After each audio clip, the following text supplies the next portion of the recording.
drag has become more and more popular in mainstream media, including Fort McMurray.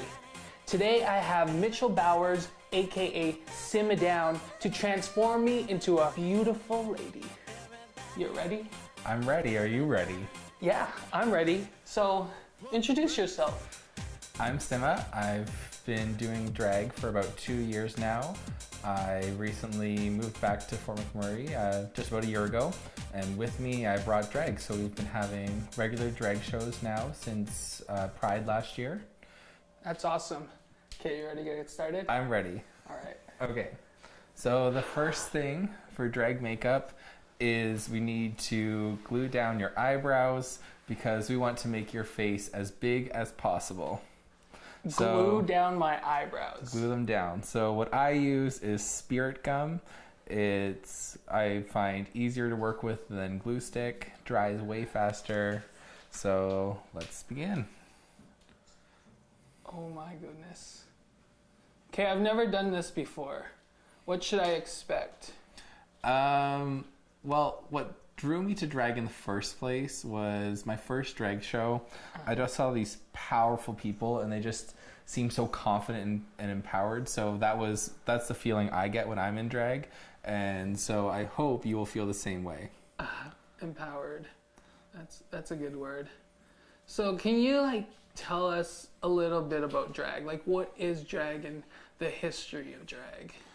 So the history of drag goes back centuries, all the way back to ancient Greece. They used to, women weren't allowed to have any profession, including acting. So any female parts in plays had to be played by men.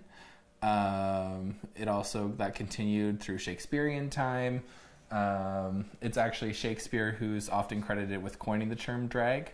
It's really? said that, he used to write in the margins, dressed resembling a girl, and that is... Oh, that's what drag means. Yeah. Okay. That's one of... There's another story that they used to wear long skirts and they would drag behind them, and that's where the term came from, but personally I like the Shakespeare one better. Okay. I can't really move my eyes. Is that normal? Yep, that's normal. It's like Botox a little bit. Drag is like having 4 different adhesives on your body all at the same time, just pulling things in all different directions. Okay, is it gonna pluck out my eyebrows? No. I would have just shaved them off if that was the case. It would have been way faster.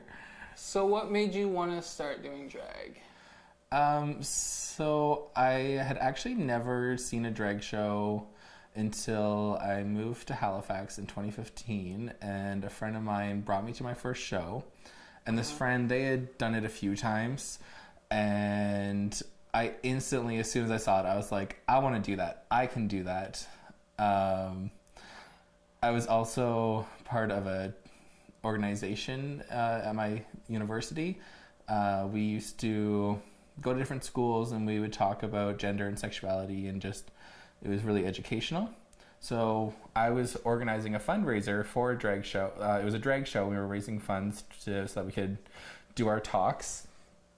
And I asked the drag queen that I had hosting it, who's now my drag mom, I said, hey, will you put me in drag? I really want to do it. And that's how Simma was born.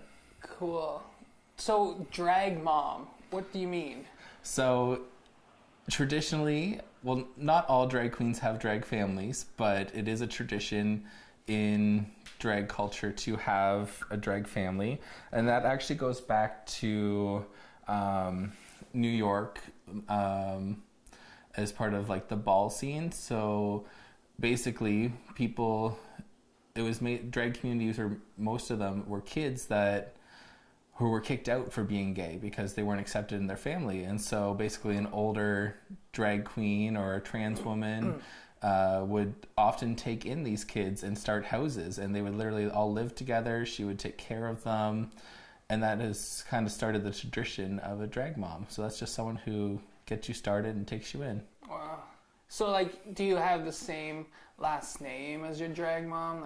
What? I don't. Some houses do it that way, others do not. My family, most of them don't have the same last name. There's a few that do, but most of us don't. So are you a drag mother? I am actually. I just had my first drag kids a couple weeks ago. So I have a drag son, Neil Downe, and then I have a drag daughter, and her name is Misgendered. So it's misgendered. Yeah. And you'll be able to see Misgendered at my show from now on. She'll be performing with us. And Neil is in Edmonton. Cool. Nice. How do I look, guys? Am I done? Real attractive. Really good look right now. I think that's it. Yep, you're all set. Ready to hit the stage. Looks a little evil because we're combing the hairs upward. So the reason we do that is just to get them to lay nice and flat. Oh, so then what are you going to do after that? So we got to cover them up still. So after this, we're going to powder. And then I'm going to put some wax. And that's just going to fill in the cracks between the hairs to make it nice and smooth. So is there a certain type of makeup that you use? Like, I use a lot of like costume makeup. So like Ben Nye powders and... I have more Ben Nye wax. That's what I use. It's for like prosthetics and stuff. okay, so a lot of theater makeup. Yeah. Just so it stays and... Yeah, it's good because we're on stage just like actors, right? So you need something that's going to hold up well. And are you obsessed with RuPaul's Drag Race as everyone else in the world? I mean, I'm kind of a super fan. I've watched every episode at least a dozen times. Okay, in 3, 2, 1, let's say our favorite. Well, excluding Bianca. Okay, 3, 2... Our favorite... Yeah, our favorite drag queen. Besides like, in the show. Favorite winner. How about that? Favorite winner. Okay, besides... And I can't pick Bianca again. No, you can't pick Bianca. Okay, hold on. Give me a second. Obviously, it won't work. 3, 2, 1. Sasha Velour. I didn't... I really want to know what you're going to say. I don't know. I don't... Bob the drag queen. No, Alaska. Alaska. All-Stars. Boring. What? Just joking. I was thinking Bob, but then I was like, no, Alaska. Because she's funny. She's hilarious. I love a comedy queen. Okay, are we done yet? No. Do you want oatmeal brows or do you want to have nice, smooth brows? Otherwise, your name's going to be Oatmelia. That maybe we should come up with my name. I don't know. I think we should wait till we're closer to the end, fine. so that way we have a better idea of the final product. Okay. Okay, can you look at me so I can get this eyebrow smoothed out? What's that? This is wax, nose and scar wax for like prosthetics. Oh, so you're just covering up so it's a smooth surface? Yeah. So if you do a glue stick, you don't need to do this because a glue stick will get in those cracks, but glue sticks just take forever to dry. Oh, and really? they don't last as long, I find. You sweat off glue sticks really quick. So that's why you use what you're using. Yep. Okay. And if you'd like to see how to do this in more detail, I have a tutorial on YouTube. Simma Downe. Now we're going to do some color correcting because you have some dark stubble. Rude. So now I have foundation on and we were setting it with powder. Next we are going to put on some contour. Yes. What's contour? Contour is using makeup to create shape in your face, the shadows and highlights. Cool. So how long does it typically take you to do makeup? I can do my face usually in about an hour, hour and a half, but then to like get in full drag, corset, everything, probably taking a full 2-hour process. So we want to come from your ear, and we're going to go right towards your cheek, but you don't want to go all the way. So we're just going in this direction. We want the darkest, and then it's going to get lighter. Then we're going to go up the side of the head and the top of the forehead, and then under the jaw, we want to just define this to give a nice jawline. So TJ, I'm going to get you to look straight ahead, and I'm just going to demonstrate. We want the start of the brow to line up with the nostril, then the arch. If you go basically right through the center of your eye, still from the nostril, that's where the arch is going to be. And then the end, if you go from the nostril to the edge of the eye. So we'll start mapping that out, if you can look at me. So are my eyebrows going to be on fleek? Yes, on fleek. We'll be hip with the kids. Will we be gagging? Yeah, we'll gag on the eleganza. What other drag terms should we know? So there's fishy. It's an easy one. So if a drag queen is fishy, it means that she's passable. She looks like a real woman. I think I'm giving you very fish right now. What about me? Butch queen? That's right. All masculine and whatnot. Personally, I love a good tongue pop.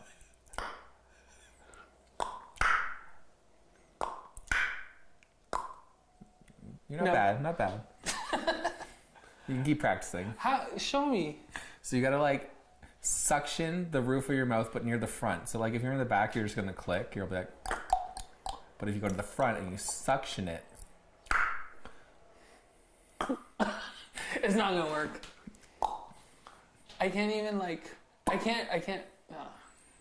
Whatever. Next. Okay. Tell me about the first time you did drag. So, like I said earlier, it was a charity event. I definitely made some mistakes, and I definitely have learned and grown from them. I actually like get terrible stage fright. So getting in drag gives me like so much confidence, and like it's kind of like my mask and my shield. Yeah. So it was exhilarating to like finally go and put myself out there in a way I never have before. Yeah. Also like being a larger person, especially in the gay community, like you get so much flack, and growing up I got picked on so much for being big. So like to go up there and have a pair of high heels and a wig, like it was empowering, and it was just helped me overcome a lot of my own insecurities. Wow. And I mean, I was a terrible performer. Like, I got my lip sync down, but like, can't dance, like, looked like I was going to fall over at any moment in those heels. But it's all just like practicing and growing, and like my stage presence has come a long way. I've become more comedic in my drag. Like, how high was your first heels? Oh, they were tiny. They were little like 2.5-inch biscuits. Now I have like some good 6-inch platform, and like. So can you tell me about your family? Like, how have they accepted this? So my mom really, like, right off the bat was all for it. As soon as I was in face, I posted a picture on Facebook, and my mom commented, "Oh, you look so great." And even my stepdad, he even said, like, "Oh, you kind of remind me of Cruella de Vil," which for my stepdad is a long way. Like, I moved out when I was 15 because I didn't have that support in my house. Like, my growing up, super conservative, super small town, it was hard. So when I was 15, I moved out. I couch surfed. I was homeless. I supported myself right through high school. But yeah, so like my stepdad's come a long way. He's been supportive since then. My actual father, he took it as almost like a personal attack. Basically said I was an embarrassment, and told me to watch out for AIDS, and that he didn't care what I did with my life as long if I didn't post it on Facebook or if I kept it private. And I said, it's my life. I'm going to live it to the fullest, and I'm going to share it with people that care about me. If you don't want to be a part of my life, that's your choice. And so we haven't really spoken since then. I'm content with the way my life is going, and I have tried to make amends. I hope that someday we'll have a relationship again. In the meantime, you'll continue serving us some sickening looks. Everybody, everybody, everybody, everybody, everybody, everybody, everybody. Pump the bass. Yo, that looks so good.